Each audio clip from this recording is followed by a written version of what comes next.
The triad sent somebody back in time and nearly wiped out our entire line, and I am willing to bet that it's the same demon that we found up here a couple of weeks ago.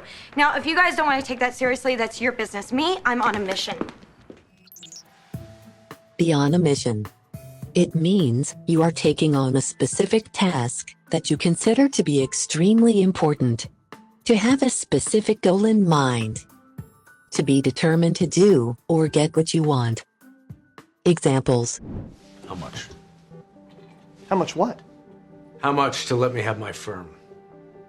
Do you mean to imply that I'm simply here on a mission to extort you? Oh, we both know you're here to get my money so you can split it with Jack Solo. I offered to get us a car service. Professional driver, comfortable seats, champagne. We're on a mission here.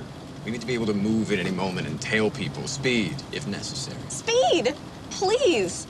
Ron, I know you value your privacy, but you are a husband and a father now. You can't just roam the streets in an RV and be impossible to find. I'm on a mission to get off the grid. Well, you don't have to be entirely on the grid, but you have to be on our grid. Now, if you guys don't want to take that seriously, that's your business. Me, I'm on a mission. Do you mean to imply that I'm simply here on a mission to extort you? I'm on a mission to get off the grid. Well, you don't have to be entirely on the grid, but you have to be on our grid.